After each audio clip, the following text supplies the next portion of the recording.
नमस्कार दोस्तों। Graduation booster में आज का जो हमारा टॉपिक है वो है एनवलप।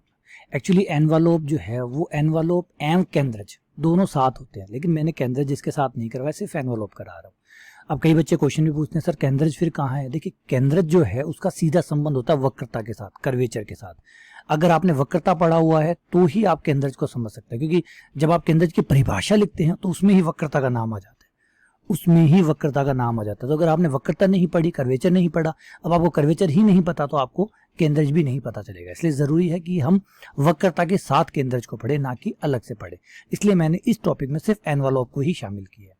एक चीज और याद रखिएगा, एनवलप जो है वो भी नया टॉपिक ऐड हुआ है 2022 के अंदर, जो नया सिलेबस आया उसमें इसको ऐड किया गया। इससे पहले वाले सिलेबस में एनवलप नहीं हुआ करता था, तो ना होने की वजह से हमारे पास पुराने पेपर में ज़्यादा अवेलेबल है नहीं क्वेश्चन। हाँ, आरपीएससी का जो एचएम का पेपर होता था हेडमास्टर वाला, उसमें है।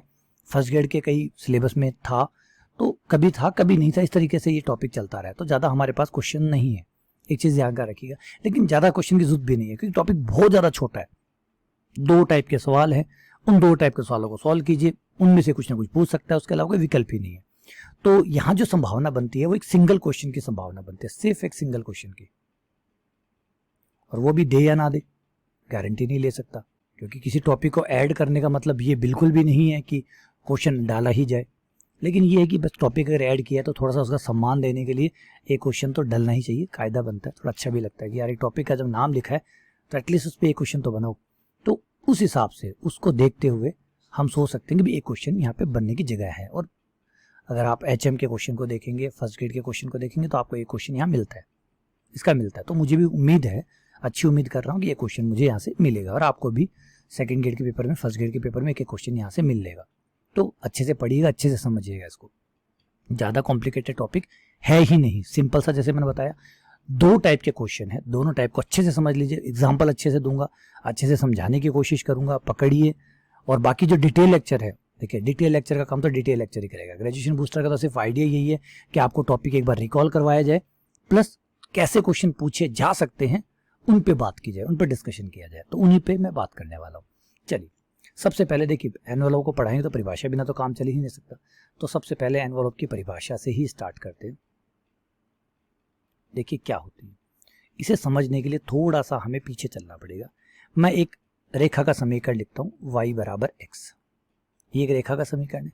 ये रेखा कहाँ से जाएगी? ये मूल बिंदु से जाएगी। अगर आप इसका डायग्राम बनाएं तो आपको ये मूल बिंदु से जाने वाली एक रेखा प्राप्त होगी, जो कि 45 डिग्री पे होगी, क्योंकि x का गुणांक 1 है। y बराबर mx प्लस c से अगर आप तुलना करें तो x का गुणांक 1 है, तो tan थीटा का मान 1 हुआ, और tan थीटा का मान 1 हुआ तो कोण 45 डिग्री हुआ।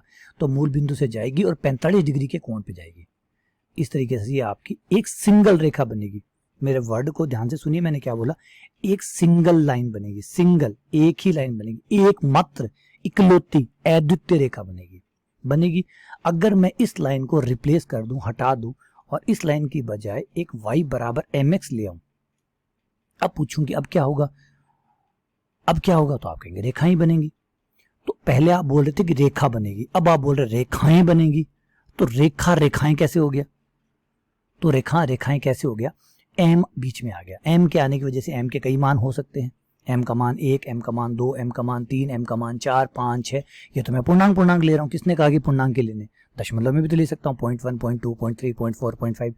माइनस में भी ले सकता हूँ। तो बहुत सारी रेखाएं बनेगी, बहुत सारी अनगिनत रेखाएं बनेगी। फॉर एग्जाम्पल, जैसे ये m का मान हाफ रखने पे आई, y बराबर 1/2x। m का मान 1 रखने पर तो ये आई गई, m का मान 2 रखने पर मान लीजिए ये आ गई, m का मान 3 रखने पर कोई और आ गई, m का मान 4 रखने पर कोई और आ गई, m का मान 5 रखने पर कोई और आ गई, 6 रखने पर कोई और आ गई, -1 रखने पर और आ गई। अनंत अनंत अनंत रेखाएं आपको प्राप्त होगी। लेकिन पता है खासियत क्या है? खासियत ये है कि सब की सब लाइन इस बिंदु से जाएगी। मतलब एक फैमिली का सा मैटर लगता है, ये फैमिली मैटर लग रहा है। फैमिली मैटर क्यों? फैमिली में भी एक चीज कॉमन होती है, सब में होती है, डीएनए। एक फैमिली में होते हैं तो डीएनए कॉमन होता है। कई जो रहन सहन है, जो खान पान होता है, वो लगभग सेम हो जाता है, क्योंकि आप एक फैमिली में रहते हैं, एक अम्ब्रेला के अंडर में रहते हैं, मतलब एक छत के नीचे रहते हैं। तो सब कुछ बहुत सारी चीजें आपकी कॉमन हो जाती है ना। तो फैमिली की पहचान क्या होती है कि भाई ये कुछ कॉमन चीजें होंगी जो आपको एक जैसी नजर आएगी, मतलब एक परिवार है। तो यहाँ पे हम मैथ्स वाले भी बहुत समझदार हैं, इसीलिए हम मैथ्स वाले क्या करते हैं, चीजों के नाम ऐसे रखते हैं। इसको कहते हैं रेखा। ध्यान से सुनिएगा, अभी मैं बहुत प्यारी बात बोलने वाला हूँ। ये है रेखा। इसको रेखा नहीं कहते, इसको रेखा कुल कहते हैं। कुल, ये कुल का मतलब टोटल से नहीं है, ये कुल का मतलब है जो कुल की मान मर्यादा वाला कुल है। कौन सा कुल है? कुल की मान मर्यादा वाला, मतलब हम इस कुल से हैं, हम उस कुल से हैं, वो कुल, वो जो हैरार्ची है जिसमें हम दादा परदादा जिस चेन से जुड़े हुए हैं, वो चेन कुल कहलाती है। तो कुल क्यों? क्योंकि सारों में एक चीज कॉमन है कि सब एक पॉइंट से जाते हैं, तो हम कह सकते हैं भैया एक चीज मिलते जुलते हैं तो ये परिवार ही होगा, तो ये परिवार है। फर्क समझ में आया? अच्छा, ये परिवार बनाया किसने? जैसे मेरा परिवार है तो मेरे ग्रैंड ग्रैंड ग्रैंड ग्रैंड दादाजी ने बनाया होगा, आपका परिवार भी ऐसे ही बना होगा। तो यहाँ परिवार बनाने वाला जो मुख्य व्यक्ति है वो कौन है यहाँ पे? तो अगर आप थोड़ा सा पीछे जाके देखें तो मुख्य ये है एम। इसे कहते हैं बेटा प्राचल, इंग्लिश में कहते हैं सुंदर सा पैरामीटर। ये है वो व्यक्ति जिसकी वजह से ये पूरा परिवार तैयार हुआ। अगर ये बंदा नहीं होता तो इकलौता रह के खत्म हो जाता, इकलौता होता मर जाता, बात खत्म, कोई परिवार ना चलता। परिवार चलाया एम ने, तो प्राचल की वजह से परिवार चला है। किसकी वजह से परिवार चला है बेटा? प्राचल की वजह से। अब इस प्राचल ने एक परिवार चला दिया, अब हमारा इंटरेस्ट भी बढ़ गया। मैथ वाले बंदे ही ऐसे होते हैं, जब कोई चीज फैलती है ना, जब रायता बिखरता है तो मैथ वाले पहले पहुंचते हैं कि अब हम क्या कर सकते हैं, इस फैले हुए रायते में हमारा क्या रोल है, हम इसमें क्या, मतलब कुचलनी समझ लीजिए। अब हम इसमें क्या कुचलनी कर सकते हैं, कुछ गड़बड़ कर सकते हैं क्या, थोड़ा सा इसमें आड़ा टेढ़ा हम कुछ कर सकते हैं क्या, थोड़ा सा देख हमारा भी बनता है, क्या कुछ कर सकते हैं? तो हम कुछ कर सकते हैं। यहाँ पे क्या कर सकते हैं कि ये जितना परिवार के सदस्य बने, हर सदस्य, क्या ऐसा एक वक्र, ध्यान से सुनिए जो मैं बोल रहा हूं, क्या ऐसा कोई वक्र, ऐसा कोई वक्र, चाहे वो कोई और परिवार से हो, और परिवार से हो, इकलौता हो, कोई भी, क्या कोई ऐसा परिवार, कोई ऐसा वक्र है जिसको इस परिवार का हर सदस्य टच करे, हर सदस्य स्पर्श करता हुआ जाए, प्रत्येक सदस्य छोड़े ना, मजाल एक भी छूटे ना, मजाल एक भी ना छूटे, हर सदस्य उसको टच करता हुआ जाए, हर सदस्य उसको टच करता हुआ जाए। ये जो वक्र है, ये जो कमाल का वक्र है जिसको हर सदस्य छू के जाएगा, हर सदस्य धोख खाऊं, आशीर्वाद दो, प्रणाम, इस तरीके से हर सदस्य, चाहे y बराबर x, y बराबर 2x, y बराबर 3x, y बराबर 4x, y बराबर 5x, y बराबर .x, y बराबर 0.2x, y बराबर 0.3x, y बराबर -x, y बराबर -2x, चाहे कोई भी मेंबर हो, प्रत्येक प्रत्येक प्रत्येक मेंबर वक्र को छू के जाए। एक बात ये, वक्र का हर सदस्य उस वक्र को, कुल का हर सदस्य, ऐसे बोलते हैं इसको, कुल बोल देते हैं, इसको वक्र बोल देते हैं, कुल का हर सदस्य वक्र को टच करे, कुल का प्रत्येक सदस्य वक्र को स्पर्श करे। एक बात, दूसरी कमाल की बात और देखिए, वक्र का प्रत्येक बिंदु स्पर्श करने से ही बनेगा, वक्र का हर बिंदु किसी न किसी सदस्य के स्पर्श करने से ही बना है। वक्र के हर बिंदु पे जाके आप करेंगे, अच्छा ये वाला बिंदु, तो पता चलेगा इस भाई साहब टच करके गए, इस बिंदु को ये वाला भाई साहब, इस बिंदु को ये वाला भाई साहब। तो वक्र का हर बिंदु किसी न किसी वक्र द्वारा टच हुआ होगा, और हर सदस्य वक्र को टच करेगा, और वक्र का प्रत्येक बिंदु किसी न किसी के द्वारा टच हुआ होगा, मतलब 1 by 1 कनेक्शन। हर, ये रेखा है, हर रेखा वक्र को कहीं ना कहीं टच करेगी, और हर बिंदु, वक्र का हर बिंदु किसी न किसी रेखा द्वारा टच हुआ है, तो एकदम 1 by 1 कनेक्शन। बिंदु स्पर्श रेखा, रेखा ने बिंदु को टच किया, हर बिंदु के लिए एक स्पर्श रेखा, हर स्पर्श रेखा के लिए एक बिंदु, बराबर कनेक्शन। ऐसा ये जो कमाल का वक्र है, देखिए मैंने कहा ना, हमारा तो मैथ वाले को दिमाग अजीब होता है, कुछ ना कुछ तो ढूंढ ही लेते हैं अपने लायक, तो ढूंढ लिया, चैलेंज आ गया कि ऐसा वक्र अब चाहिए, ऐसा वक्र चाहिए, तो मजेदार वक्र चाहिए जो, जिसको ये पूरा कुल जो है उसकी धो खाता हो, टच करता हो, वो वक्र हमें चाहिए, मिल जाएगा। उस वक्र का नाम ही एनवलप है। ये जो कमाल का वक्र है इसी का नाम एनवलप है। अच्छा, ये कई बार सोचे कि एनवलप क्या है? एनवलप का एक्चुअली सही जो चीज होती है, एनवलप का मतलब ढकना, ढकना। जैसे एनवलप में आप कोई चीज डाल दीजिए, वो उसको, एनवलप में जब भी कोई चीज डालेंगे तो एनवलप क्या करेगा, उसको टच करेगा। यूं मानिए वो चीज जो है वो एनवलप को अंदर से टच करेगी, तो एनवलप क्या करता है, ढक लेता है, उसको ढक लेता है। तो ढकने का जो वर्ड है उसी से एनवलप का वर्ड जन्मा है, और उसी से हमारा भी आइडिया कुछ ऐसा ही है कि जब वक्र होगा उसको लाइनें टच कर करके बेचारे को अंदर छुपा लेगी, अंदर छुपा लेगी उसको पूरा तरीके से, टच करेगी, चारों तरफ से टच करेगी तो वो अंदर रह जाएगा, और स्पर्श रेखाएं उसको टच करके बाहर से ढक लेगी, कवर कर लेगी। तो ये आइडिया है एनवलप का। तो एनवलप क्या हुआ, आपका जो वक्र कुल है, आपका वक्र कुल का प्रत्येक सदस्य जिस वक्र को टच करता है या जिस वक्र का प्रत्येक बिंदु आपके वक्र द्वारा टच होता है, वक्र के किसी न किसी सदस्य द्वारा टच होता है, वह कमाल का वक्र, वह अजीबोगरीब वक्र, वह अद्भुत वक्र एनवलप कहलाता है। बात समझ आई? ये है हमारा आइडिया। बात समझ आ रही है? चलिए, अगर नहीं आ रही तो भी समझा देंगे, भी हमारे पास है, निकाल के दिखाएंगे आपको, निकाल के दिखाऊंगा, फिर समझाऊंगा भी, फिर समझाऊंगा भी। ये यहाँ क्लियर हुआ? अभी रुक जाइए, थोड़ी देर तसल्ली रखिए, और भी अभी आइडिया आएगा, क्योंकि कई चीज़ें थोड़ा सा आगे भी आती, थोड़ा सा बीच का भी इंतजार कीजिए, थोड़ा एंड का भी इंतजार कीजिए, सब चीज़ें खुलेंगी। तो एनवलप हुआ, एनवलप की जड़ कौन है? अगर वक्र कुल ना बनता तो हम एक वक्र बेचारा एक लाइन किसको टच करती है, वैसे एक को टच कर लेती, बात खत्म। ये आइडिया का जन्म दाता कौन हुआ? वही जो कुल को बनाया। कुल को किसने बनाया? प्राचल ने। अब प्राचल ने कुल को बनाया, और कुल से फिर हमारे दिमाग में ये आइडिया आया कि हम तो टच करने वाला वक्र चाहिए। तो ये प्राचल जो है यही मूल की जड़ है। तो ये प्राचल ही हमारा मार्गदर्शन करेगा और हमें एनवलप देगा। ये प्राचल जो है भैया, ये जो परिवार तैयार कर रहा है, कुल तैयार कर रहा है, ये प्राचल ही हमें एनवलप देगा। जो जिसने परिवार दिया, कुल दिया, वही एनवलप देगा। कैसे देगा? देगा इसकी बलि चढ़ानी पड़ेगी। क्या करनी पड़ेगी? बलि चढ़ानी पड़ेगी। बलि का समय आ गया। इसकी बलि ही एनवलप को बनाएगी। कैसे चढ़ेगी इसकी बलि? आइए, इसकी बलि दो तरीके से चढ़ सकती है। दो तरीका है इसका बलि देने का। बलि देने का मतलब है इसका विलोपन करना है। अब आ जाइए हमारे मैथ्स के वर्ड पर। बलि तो हो गया नॉर्मल शब्द, हमारे मैथ्स का शब्द होता है विलोपन, इलिमिनेट करना, इलिमिनेट। इसको हटाना है। अब आप कहेंगे हटाए क्या सर? गोली मार दीजिए, हट जाएगा। बेटा कोई इंसान थोड़ी है गोली मार दे, कोई जानवर थोड़ी है गोली मार दे, ऐसे नहीं हटते। तो फिर कैसे हटेंगे? दो ट्रिक्स, दो तरीके, दो तरीकों से ये इलिमिनेट होगा। वो दो तरीके कौन से हैं? पहला तरीका है, फर्स्ट तरीका है, पहला तरीका है, ध्यान से सुनिए, पहला तरीका है आंशिक अवकलन की सहायता से। ये गोली मारने से कम नहीं है, चिंता मत करिए। पहला है आंशिक अवकलन से। ये क्या है बताएंगे, तसल्ली रखिए। दूसरा है द्विघात समीकरण से। ये कौन सा है बताएंगे, तसल्ली रखिए। पहला है पार्शियल डिफरेंशिएशन से, इंग्लिश में भी बोलते हैं पार्शियल डिफरेंशिएशन, आंशिक अवकलन की मदद लेकर। दूसरा है क्वाड्रेटिक इक्वेशन की सहायता से। क्वाड्रेटिक इक्वेशन की सहायता से इसको बर्फ में लगाएंगे। कैसे लगाएंगे? सवाल करेंगे तभी समझ में आएगा कैसे बर्फ में लगाएंगे। आंशिक अवकलन में क्या करना पड़ता है? आपको अवकलन करना होता है, अवकलन करना होता है आंशिक अवकलन। आंशिक अवकलन क्या होता है? जिसके साथ कर रहे हैं बस उसी के साथ कर रहे हैं, बाकी जितने भी भाई बंधु है सबको छोड़ के चलेंगे, किसी का भी ध्यान नहीं देंगे, सब नियतांक मान के चलेंगे, सिवाय एक जिस बंदे के साथ अवकलन कर रहे हैं उसका ध्यान रखेंगे। आइए समझाता हूँ। नहीं समझ में आएगा ऐसे, बातों से थोड़ी समझ में आता है। बातों से समझ में आता तो दुनिया कहाँ की कहाँ पहुँच जाती बाबू। बातों से नहीं समझ में आता, करने से समझ में आता। आइए, y बराबर mx प्लस 1/m, दोनों तरीकों से बात करते हैं। पहले मैं आपको आंशिक अवकलन वाला तरीका बताता हूँ। क्या करना है? आपको m के सापेक्ष आंशिक अवकलन करना है। m के सापेक्ष आंशिक अवकलन सुना है कभी? आंशिक अवकलन का नाम नहीं सुना है तो आज सुनिए।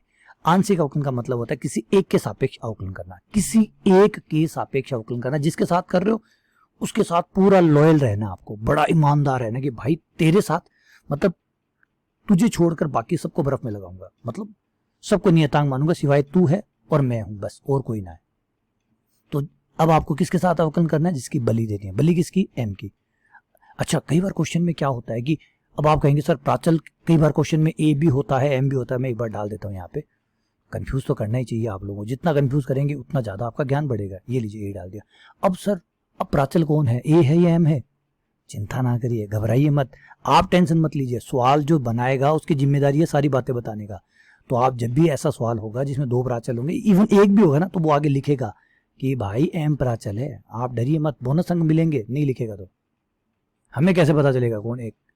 समझ रहे बात है? हमें ब्रह्मा जी थोड़ी बोल रहे हैं कि भाई ए है कि m है, बताएगा m प्राचल है, a प्राचल है। जो है प्राचल उसकी बलि चढ़ेगी, बस उसको एलिमिनेट करना होगा।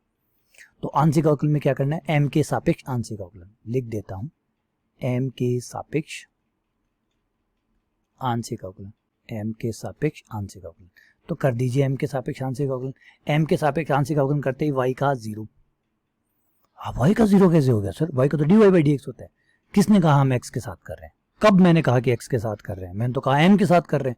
और m के साथ कर रहे हैं, y नियतांक x नियतांक है, इवन सब नियतांक है सिवाय m को छोड़ के, सिवाय m को छोड़ के सब नियतांक है, तो y का 0, x बाहर क्योंकि x नियतांक है, m का m के सापेक्ष 1, a आपका बाहर वो भी नियतांक है वो भी बाहर, तो फिर छोड़ा क्यों भाई, 0 क्यों नहीं किया, उसके साथ 1/m है ना इसलिए छोड़ा, तो 1/m का हो गया -1/m² हो गया। देखिए ईमानदारी देखिए, हमारी लॉयल्टी देखिए, m के साथ किया तो खाली m के साथ किया है, ना y की तरफ देखा ना x की तरफ देखा, काट दिया y को भी x को भी सिवाय m को छोड़ के। बड़ा आंशिक अवकलन का मतलब ही होता है उसके साथ ईमानदार हो जिसके साथ कर रहे हो। तो ये हो गया आपका आइडिया एकदम क्लियर। आइए अभी रुकिए, अभी इसमें फिल्म बाकी है, m का मान निकलेगा आपको, इतनी मेहनत की है ना तो m का मान जरूर आएगा, a बराबर m²x, ये x m² x a/x, फिर अंडर रूट डाल दीजिए, ये m का मान आ गया, बधाई हो भाई m का मान आ गया। अब बस हो गया काम, यही होता है, यही होगा, m का मान निकल जाएगा। जब आप आंशिक अवकलन वाले में जाएंगे ना m का मान निकल जाएगा। भाई गलती है, पकड़ लीजिए, यहाँ पे ये गलती बोली है मैंने, पकड़ लीजिए m का मान, क्योंकि जब प्राचल m है तो m का आएगा। अगर प्राचल अल्फा हुआ तो कल आपको होगा सर आपने तो m बताया था, ये तो अल्फा है, कोई बात नहीं बेटा, m की जगह अल्फा आ जाएगा, अल्फा की जगह बीटा आ जाएगा, काम आ जाएगा, जो कहेगा वो प्राचल है, ठीक है। मान रख दीजिए कहाँ पे, समीकरण में, और कहाँ रखेंगे मान, कहाँ रखेंगे समीकरण में, ये रहा, वापस आ जाइए समीकरण में, मान रखने पर y बराबर √a/x इंटू प्लस a/m, पलट के ऊपर ले जाइए, कुछ कट रहा है, अंडर रूट कटेगा तो ये √ax आ गया, ये अंडर रूट कट जाएगा, √a आ जाएगा, ये पलट के ऊपर आ गया, ये भी अंडर रूट, तो ये 1 और 1 आपका हो गया 2 √ax आ गया, एक भैया 2 भैया, वर्क करने पर y² बराबर 4x। ये लीजिए आपका आंसर तैयार है। ये वो वक्र है, अजीब लगा, अभी बताऊंगा, कहानी पूरी बताऊंगा क्यों यही एनवलप क्यों आया, उसकी बात भी करेंगे। क्लियर है, यहाँ तक ठीक है, y² बराबर 4x आ गया, ये है एनवलप। कौन आया, एनवलप जिसको आप ढूंढ रहे थे, ठीक है। आगे आइए दूसरी विधि की ओर बात कर लेता हूँ, दोनों से समझेंगे। दूसरी विधि है द्विघात समीकरण बनना। आपका जो प्राचल है अगर वो या उसका कोई रूप द्विघात समीकरण बनाता है तो आपके पास ये विधि लग सकती है। कैसे, समझाता हूँ।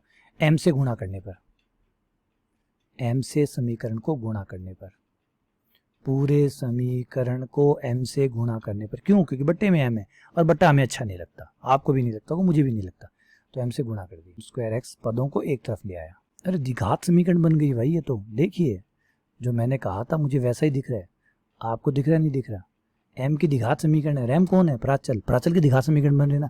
जब कभी भी प्राचल के द्विघात समीकरण बने, एनवलप का क्वेश्चन कर रहे हो, प्राचल के द्विघात समीकरण बने तो आपका एनवलप जो है, आपका जो भाई एनवलप है, आपका जो एनवलप है जिसको आप ढूंढ रहे हैं वो b² बराबर 4ac से आएगा, द्विघात समीकरण वाला। ये b² बराबर 4ac कौन आ गया, जो m² का गुणांक है वो आपका a, जो m का गुणांक है वो आपका b, जो अचर पद है वो आपका c। रख दीजिए मान, b की जगह -y का स्क्वायर 4, a का मान x, c का मान a, y² बराबर 4ax।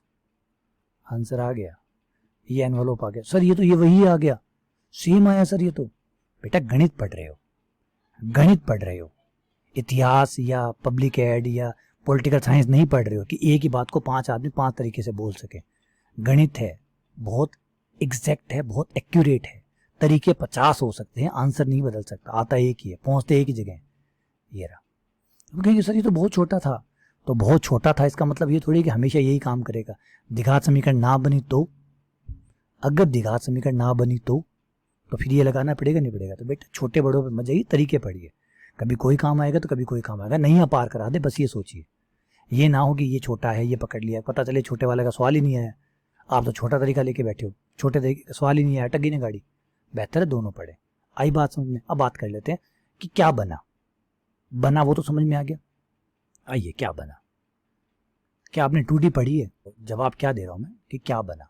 ये आपका था वक्रकुल, परिवार था नहीं था, ठीक है।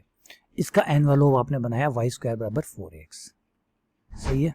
ये आपका एनवलप आया और मैंने आपसे वादा किया था परिभाषा में कि ये m के हर मान के लिए एक लाइन बनाएगा, और ये सारी की सारी लाइन है, चाहे कितनी बनाइए, हर लाइन इसको टच करेगी, हर लाइन इसको टच करेगी। और इस वक्र का, इस परवलय का हर बिंदु किसी न किसी लाइन द्वारा टच होगा। दोनों बातों को समझिए, परिवार का हर सदस्य परवलय को टच करेगा और परवलय के हर बिंदु को कोई ना कोई परिवार का सदस्य टच करेगा। यानी ना कोई बिंदु खाली होगा, ना कोई लाइन खाली, हर लाइन जाके टच करेगी और हर बिंदु किसी न किसी लाइन द्वारा टच होगा। ना तो बिंदु खाली रहेगा ना लाइनें खाली रहेगी, पूरी पूरी लाइनें, पूरे पूरे बिंदु, एक से एक कनेक्शन बनेगा।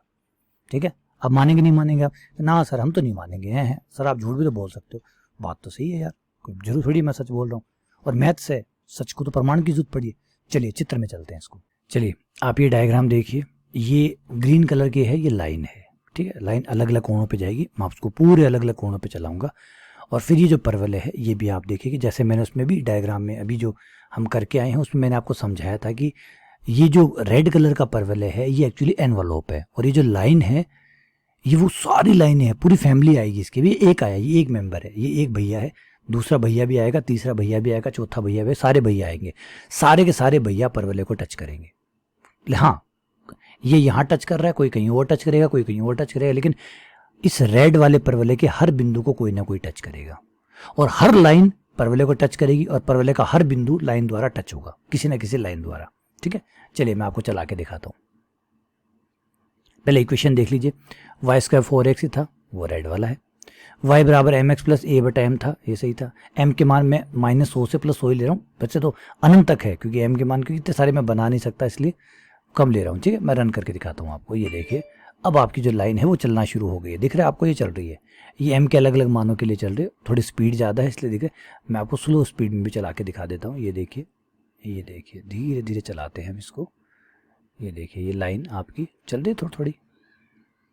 ये देखिए, ये देखिए, ये देखिए, आप इसको एकदम स्लो स्लो चलाइए और आप देखिए ये आपके हर बिंदु को, इस परवलय के हर बिंदु को टच करेगी। ठीक है, ये देखिए इधर से अब नीचे से आ गई है, दिख रहा है, हर बिंदु पे टच करेगी। मेरा हाथ थोड़ा सा तेज चल रहा है इस वजह से ये नहीं दिख रहा, वरना आपको सारे बिंदु नजर आएंगे, सारे बिंदु। बस थोड़ा सा स्लो चलाइए, फिर देखिए आपको कौन सा बिंदु नजर नहीं आता। देखिए दिख रहा है ना, ये रेड, ये जो ग्रीन लाइन है ये घूम रही है इस परवलय, ऐसा लग रहा है इस परवलय के ऊपर पड़ी हुई है और इस परवलय के साथ साथ ही जैसे परवलय मुड़ रहा है वैसे लाइन मुड़ रही है। कमाल की बात देखिए, सुंदरता देखिए, आपके परवलय पे एक लाइन है वो ऐसे गिरी पड़ी मरी है, और फिर वो उस लाइन उसके साथ जैसे परवलय उसको चला रहा है वैसे वैसे लाइन चल रही है। एक लाइन उस परवलय के ऊपर चल रही है, ऐसा लग रहा है ना। मतलब जैसे हम जैसे मान ले डिज्नीलैंड होता है, उसमें देखते हैं वो आदमी फिसल रहा होता है पट्टी के ऊपर, पट्टी जैसे जैसे फिसलाती है वो वैसे वैसे फिसला, वो तो बेचारा सीधा होकर टांगे सीधी करके हाथ नीचे करके चिल्लाता हुआ चल रहा होता है ना। और वो पट्टी जो फिसलन पट्टी होती है वो उसको जैसे जैसे चलाती है वो वैसे वैसे चलता रहता है। बिल्कुल ऐसे ही मानिए परवलय जो है वो फिसलन पट्टी है, और ये लाइन जो है वो व्यक्ति है जो हाथ पैर फैला के बैठा है कि बस ठीक है अब जो जहाँ ले जाएगा वहाँ सही है, तो ये लाइन उसको। तो इस लाइन की वो क्या हुई, एनवलप हुआ। ये है एनवलप का आइडिया, क्लियर समझ में है। रेड का हर बिंदु ग्रीन द्वारा टच होगा, है ना, हर रेड बिंदु को ग्रीन कहीं ना कहीं टच करेगा, और ग्रीन की जितनी भी लाइनें बनेगी, जितनी भी लाइनें ग्रीन की बनेगी सब की सब रेड को कहीं ना कहीं टच करेगी। हर रेड ग्रीन से टच होगा, हर ग्रीन रेड से टच होगा। क्लियर है, आइडिया समझ में है। चलिए वापस से आते हैं और क्वेश्चन ट्राई करते हैं, कुछ क्वेश्चन करके देख लेते हैं ताकि आइडिया समझ आए। देखिए मैं पहले कह चुका, देखिए ज़्यादा क्वेश्चन है ही नहीं। अगर आप डॉक्टर गोखरू की बुक में जाएंगे तो 5 एग्जाम्पल है, 5 प्रश्नावली के सवाल है, उस 5 प्रश्नावली के सवालों में से 2-3 तो बकवास ही है, 2-3 सवाल है और 2-3 ही एग्जाम्पल प्रश्नावली के ठीक ठाक है। कुल मिला के 5-6 क्वेश्चन मिलेंगे, उनमें से कहीं ना कहीं घूम फिर के आपको क्वेश्चन पेपर में मिल जाएगा। तो ज़्यादा कुछ है नहीं, आप थोड़ा सा प्रैक्टिस करेंगे आपको हो जाएगा और ईजिली आपके नंबर भी बन जाएंगे। चलिए एग्जाम्पल ट्राई करते हैं। जो RPSC HM है, HM में जो क्वेश्चन आए हुए हैं उनको ही मैं ट्राई करवा रहा हूँ। यह है आपका x cos alpha plus y sine alpha बराबर p। अब देखिए यहाँ अल्फ़ा और p 2 हो गए ना, तो चिंता मत करिए, क्वेश्चन खुद बताएगा कि प्राचल कौन है। इसमें लिखा हुआ है अल्फ़ा प्राचल, इसका मतलब p प्राचल नहीं है। आप क्यों टेंशन ले रहे हो, गलत क्वेश्चन होगा तो RPSC आपको बोनस अंक देगी, बोनस अंक मिलेगा, और नहीं गलत है तो आपकी डिटेल बताएगा, सारी बातें बताएगा। तो बता रहा है अल्फ़ा प्राचल है, तो अल्फ़ा प्राचल है। यहाँ द्विघात समीकरण का तो कोई दिख ही नहीं रहा, कोस अल्फ़ा साइन अल्फ़ा कहाँ है, 2 पावर तो कुछ नहीं है। तो चलिए द्विघात समीकरण ना है तो कोई दिक्कत नहीं, हम आंशिक अवकलन की तो मदद ले सकते हैं। ठीक है, पार्शियल डेरिवेटिव की मदद लेने पर आंशिक अवकलन अल्फ़ा के सापेक्ष, आंशिक अवकलन अल्फ़ा के सापेक्ष आंशिक अवकलन कर दीजिए। माइनस एक्स बाहर, कोस अल्फ़ा का माइनस आए क्योंकि कोस अल्फ़ा का होता है माइनस साइन अल्फ़ा, इसलिए प्लस वाई बाहर साइन अल्फा का कोस अल्फा, रिपीट कर रहा हूँ, आंशिक अवकलन कर रहा हूँ, अल्फा के सापेक्ष कर रहा हूँ। अल्फा के अलावा सब पराये हैं, अल्फा के अलावा सब पराये हैं, ठीक है। इसको इधर ले आइए, वाई कॉस अल्फा आप अपने पास रख लीजिए और एक्स साइन अल्फा उधर चला गया, बढ़िया, ठीक है। अब अल्फा अल्फा को एक तरफ कर लेते हैं, वाई और एक्स को, तुम भैया इधर आ जाओ और तुम भैया इधर आ जाओ, अदला बदली कर लो। तो अदला बदली कर ली, वाई बटा एक्स बराबर साइन बटा कोस, जो कि आपका टेन अल्फा हो गया। आगे अब आपके यहाँ टेन का मान आ गया, लेकिन टेन का मान का आप क्या करेंगे? बोला सर रखेंगे, जहाँ भी अल्फा होगा वहाँ रखेंगे। तो बेटा आपको जो क्वेश्चन जो दिया है उसमें तो आपको कोस का मान चाहिए, साइन का मान चाहिए, ये तो टेन का मान है। तो टेन का मान आपके क्या काम आएगा? बोला सर हमें काम में लेना आता है, हम जीनियस हैं। बिल्कुल हो बेटा जीनियस, कैसे लोगे? बोला सर एक त्रिभुज बनाएंगे, बना दो। इस त्रिभुज में ये कोण अल्फा लेंगे, ले लिया। जब कोण ले लिया तो ये आपका लंब होगा, हाँ जी होगा। ये आधार होगा, हाँ जी होगा। ये कर्ण होगा, हाँ जी होगा। इंग्लिश में इसको परपेंडिकुलर, इसको बेस और इसको हाइपोटेनस कहते हैं। ये आपका एंगल हो गया। टेन जो होता है वो होता है लंब बटा आधार होता है। तो अनुपातिक रूप से ये y अनुपात x में हुआ, तो लंब आप कह सकते हैं कि ये y है और ये आपका x है। तो लंब और आधार आ गया आपके पास। कर्ण आप निकाल सकते हैं, कैसे निकलेगा? अंडर रूट लंब का स्क्वायर, पाइथागोरस प्रमेय से, लंब का स्क्वायर प्लस आधार का स्क्वायर, लंब का स्क्वायर प्लस आधार का स्क्वायर, तो x square plus y square, ठीक है। तो अब टेन आ गया, मुझे टेन चाहिए ही नहीं था, टेन तो ऑलरेडी मेरे पास था। अब मैं दोबारा टेन थोड़ी निकालूंगा, नहीं निकालूंगा। मैं क्या निकालूंगा? मुझे साइन और कॉस चाहिए। साइन कितना होता है? लंब बटा कर्ण होता है, परपेंडिकुलर अपॉन हाइपोटेनस। लंब कितना है? वाई। कर्ण कितना है? Under root x square plus y square, ठीक है।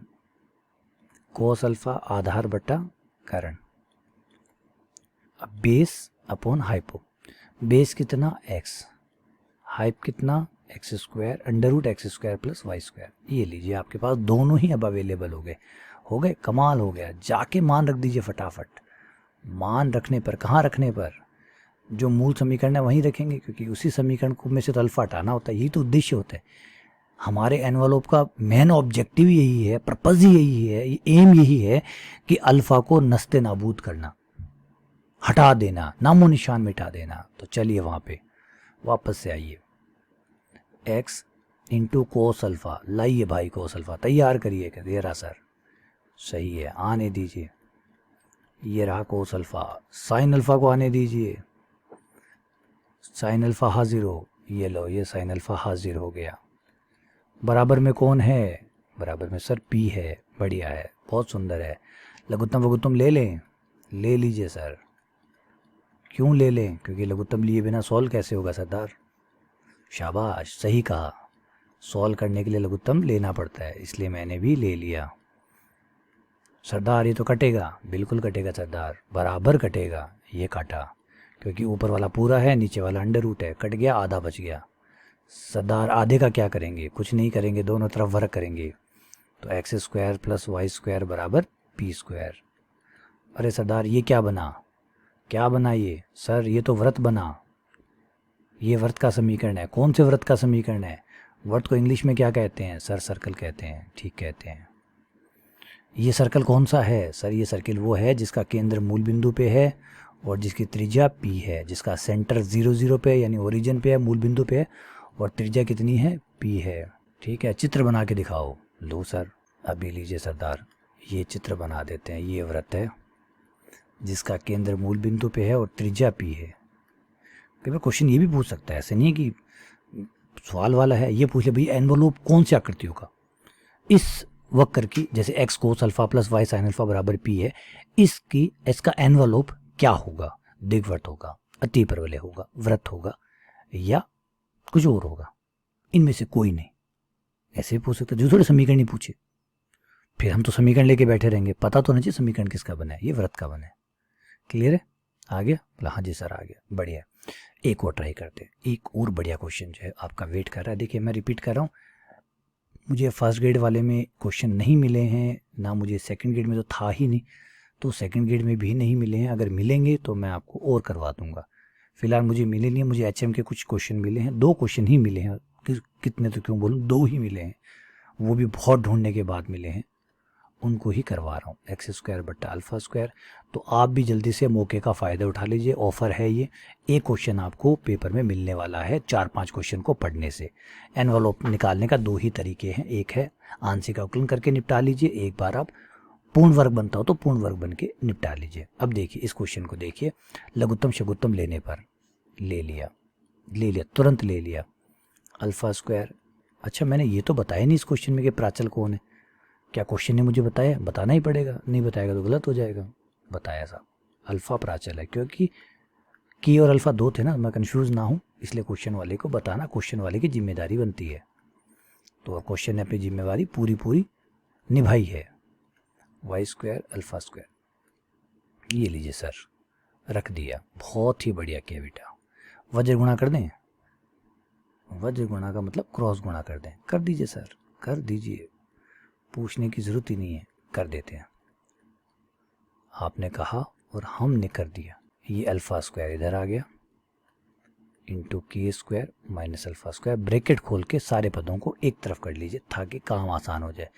तो ब्रैकेट खुलेगा तो अल्फ़ा की पावर 4 माइनस में आएगी, इधर लाके प्लस में कर लेते हैं अल्फ़ा की पावर 4। ठीक है सर, बढ़िया। यहाँ ब्रैकेट खोल ले, है ना, इनको ले आइए, धीरे धीरे करते हैं, जल्दबाजी काहे की। सही बात है यार, जल्दबाजी से तो सारे काम ही गलत होते हैं ना, नहीं करेंगे। के स्क्वायर अल्फ़ा स्क्वायर, ब्रैकेट खोलिए, एक्स स्क्वायर से गुणा कीजिए, के स्क्वायर एक्स स्क्वायर, ये लीजिए, सारे ब्रैकेट खुल गए, सब तैयार बैठे हैं सॉल्व होने के लिए। अब ये आपसे पूछेंगे कि भैया आप हमारे साथ क्या करने वाले हो, जवाब दीजिए आप इनके साथ क्या करने वाले हैं। तो बताता हूँ क्या करने वाले हैं, थोड़ी देर रुकिए, जो भी करूँगा सबका भला ही करूँगा। अल्फ़ा स्क्वायर कॉमन ले लीजिए, कॉमन ले लिया, वाई स्क्वायर को पहले लिख लेते हैं क्योंकि प्लस का है और प्लस का हम पहले ही लिखते हैं, अच्छा लगता है हमें। माइनस बहुत बुरा लगता है हमें, पसंद नहीं है, बचपन से ही पसंद नहीं है हमें, और अब तो हम बड़े हो गए हैं, अब तो बिल्कुल भी पसंद नहीं है। जब बचपन में ही नहीं था तो अब कैसे होगा। तो प्लस के स्क्वायर एक्स स्क्वायर, ये लीजिए, हो गया। अब आप इसको देखें तो द्विघात समीकरण है ये। भाई सर कहाँ है द्विघात समीकरण? सर ये तो 4-4 पावर की है। सर ये तो 4-4 पावर की है। अच्छा ठीक है बेटा, 4-4 पावर की है, तुम्हारी बात मानी, आपकी बात मानी और माननी पड़ेगी, क्योंकि आप लोग ऐसे थोड़ी कह रहे हो, देख के ही कह रहे हो, बिल्कुल कह रहे हो। ये लीजिए, अब लीजिए, मैथ को देखने का नज़रिया भी कई बार हमें बदलना पड़ता है। अब देखिए, अल्फ़ा स्क्वायर को आप जेड नाम दे दीजिए एक बार के लिए, के स्क्वायर एक्स स्क्वायर बराबर जेड। अब बताइए, अब तो द्विघात है। बोला हाँ जी सर है, लेकिन सर आपने तो कहा था कि जो प्राचल होता है उसकी द्विघात बनती है। सर प्राचल की कहाँ बनी है? तो जेड की बनी है। बेटा मैंने ऐसा कहा था क्या? मैंने ऐसे कहा था? याद करिए, याद करिए, मैंने ऐसे कहा था कि प्राचल की द्विघात समीकरण बननी चाहिए। सोचिए, नहीं है तो वीडियो को पीछे जाके देख लीजिए, मैंने ऐसा बिल्कुल नहीं कहा। मैंने कहा था कि चाहे तो प्राचल की द्विघात समीकरण बन जाए या प्राचल के किसी रूप की द्विघात समीकरण बन जाए तो भी चलेगा। प्राचल नहीं आया, प्राचल हाजिर नहीं हो सका तो कोई बात नहीं, उसका कोई रिप्रेजेंटेटिव आके, आपने अवार्ड सेरेमनी देखी होगी, बहुत सारे अवार्ड होते हैं, और खासकर बॉलीवुड के जो अवार्ड्स होते हैं जो बड़े ताम झाम के साथ किए जाते हैं, उसमें कई बार मैन एक्टर पहुंचता ही नहीं है जिसका नाम विजेता के तौर पे आता है, विनर के तौर पे आता है, उसके बिहाफ पे कोई और जाके उसका सामान ले आता है, प्राइज़ ले आता है, लाता है ना, वैसे ही। तो यहाँ पे रिप्रेजेंटेटिव भी चल जाएगा, अगर चल जाएगा ना, हाँ चलने दीजिए। और जब बन गया है तो द्विघात समीकरण बन जाता है तो हमारा काम शुरू हो जाता है। ये हमारा ए, ये हमारा बी, ए बी, और ये हमारा भैया सी, और हमारा एनवलप आ जाएगा बी स्क्वायर बराबर 4ac से। बिल्कुल आ जाएगा बेटा, बिल्कुल आ जाएगा। तो बी कितना? इतना, y square minus x square minus k square का होल स्क्वायर बराबर 4, ए का मान 1, सी का मान के स्क्वायर एक्स स्क्वायर। दोनों साइड से सर स्क्वायर कट रहा है, काटिए काटिए, जल्दी काटिए। काटने के काम में तो बिल्कुल भी देरी ना करें ज़्यादातर, क्योंकि यही तो एक काम है मैथ्स का जो सबको पसंद है। बही मारे, बही काटे, फटाफट करिए, लेकिन सावधानी से, क्योंकि सावधानी हटी दुर्घटना घटी। कैसे? स्क्वायर काट रहे हैं बेटा, स्क्वायर काट रहे हैं, हाथ जल जाएगा, तो बड़ी सावधानी से काटिए। स्क्वायर काट रहे हैं, प्लस माइनस का चिन्ह लगाना ना भूलें, सही है ना। पटाखे फोड़ने से पहले चश्मा ज़रूर पहने, आंखों में जा सकता है, वैसे ही ध्यान रखें। तो 2 भाग बन गए, 2 भाग बन गए, हाँ जी बन गए सर, 2 भाग बन गए। एक बार तो प्लस, इसको इधर ले आते हैं, माइनस का 2kx लेंगे तो इधर आके प्लस का 2kx हो गया, आने दीजिए, ठीक है। और प्लस का लेंगे तो इस तरफ आगे माइनस का हो जाएगा। आने दीजिए, हमें तो दोनों से ही प्रॉब्लम नहीं है भाई। प्लस का लिया और माइनस का लिया, ले लिया, ले लीजिए।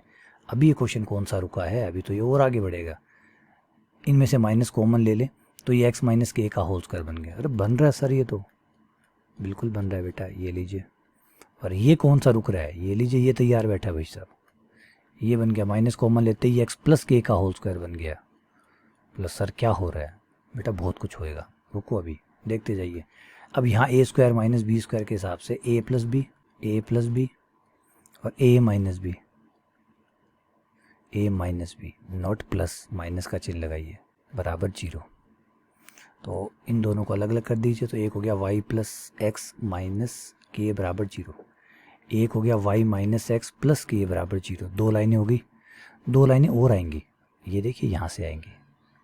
y प्लस एक्स प्लस के, y माइनस एक्स प्लस के, y प्लस एक्स प्लस के बराबर 0, y माइनस एक्स के बराबर 0। ये लीजिए, गिनिए कितनी लाइनें हैं, गिनिए। Sir 1, sir 2, sir 3, sir 4। Sir envelope इतना गंदा कैसा है इस बार? बेटा गंदा नहीं आया, बल्कि 4 रेखाओं से आया है। अब ये 4 रेखाएं जो चतुर्भुज बनाएगी, ये चारों रेखाएं चतुर्भुज बनाएगी, और वो जो चतुर्भुज बनेगा वो चतुर्भुज जो है इसका हमेशा परवलय ही थोड़ी बनेगा यार। थोड़ा बहुत तो सोचिए, हर बार परवलय बनाओगे क्या? नहीं ना। तो कभी परवलय बनेगा, कभी चतुर्भुज बनेगा, कभी त्रिभुज बनेगा, कभी कुछ और बनेगा, है ना, अलग अलग बनना चाहिए। तो 4 रेखाएं, ये 4 रेखाएं जो है, ये जो आकृति बनाएगी चतुर्भुज ही बनेगा। अगर आपको चित्र बनाना आता है तो बना के देख लीजिए, वरना मेरी बात पे विश्वास कीजिए, मैं झूठ नहीं बोल रहा हूँ। ये चारों लाइनें जो चतुर्भुज बनाए, उस चतुर्भुज से आपका वो एनवलप होगा। क्लियर है? आगे बात समझे? चलिए, यही बस क्वेश्चन है, इतने ही क्वेश्चन अवेलेबल थे, आपको मैंने पूरे करवा दिए हैं। ज़्यादा क्वेश्चन जैसे मैंने कहा है ही नहीं। आइडिया है, क्या समझना है, इतना है करने की जरूरत ही क्या है। आंशिक अवकलन कीजिए, उससे प्राचल को हटा दीजिए, नहीं हटता है, हट जाएगा उससे। नहीं हटे, द्विघात समीकरण बने तो बी स्क्वायर बराबर 4ac लगा के हटा दीजिए, उससे हट जाएगा। इन 2 से पक्का ही हटेगा, चिंता ही मत करिए। बस 2-3 सवाल ट्राई कर लीजिए, काम खत्म। और आपका एक क्वेश्चन, जहां तक पूरा चांसेस लग रहा है, संभावना प्रबल है, क्योंकि टॉपिक को जोड़ा है तो मजाक में थोड़ी जोड़ा होगा। वरना ऐसा क्या था कि टॉपिक जोड़ के बस रख लेंगे, सवाल नहीं डालेंगे, ऐसे बेईमानी थोड़ी करेंगे, नहीं करेंगे। तो एक क्वेश्चन की चांसेस बनते हैं तो ऐसा क्वेश्चन आएगा भैया। ये है 2-3 के तो समीकरण याद कर लीजिए, मैं तो आपसे कह रहा हूँ, टाइम बच जाएगा आपका। ये क्वेश्चन तो मैंने हज़ारों जगह देखा है, ये वाला y बराबर mx प्लस a बटा m। इसको पकड़ लीजिए कि इसका जो एनवलप होता है वो y स्क्वायर बराबर 4x होता है। बस ऐसे 2-3 और है, किताब खोलेंगे आप तो आपको मिल जाएंगे। उन 2-3 के जो एनवलप है वो याद कर लीजिए। क्वेश्चन ज़्यादा है नहीं, उन्हीं में से कोई ना कोई आपको बड़े इजीली मिल जाएगा, तो आपका काम बहुत सस्ते में निकल जाएगा। क्वेश्चन मिल जाएगा और 10-5 सेकंड में आपका क्वेश्चन का आंसर मिल जाएगा। और कुछ और होता है, कोई भयानक स्थिति होती है तो तरीका आपके पास है ही है, इसके बल्ले बल्ले हो जाएगी। ठीक है, चलिए फाइनली उम्मीद करता हूँ आपको सब कुछ समझ में आ गया होगा, अच्छा लगा होगा, मज़ा आया होगा। और इसको यहाँ ख़त्म करते हैं। हाँ, इसके बाद जो केंद्रज वाला टॉपिक है उसकी चिंता ना करें, केंद्रज वाले का मैं अलग वीडियो बनाऊंगा, उसमें केंद्रज को अलग से समझाऊंगा। ठीक है ना, वो अलग टॉपिक है। चलिए, बहुत बहुत धन्यवाद, शुक्रिया।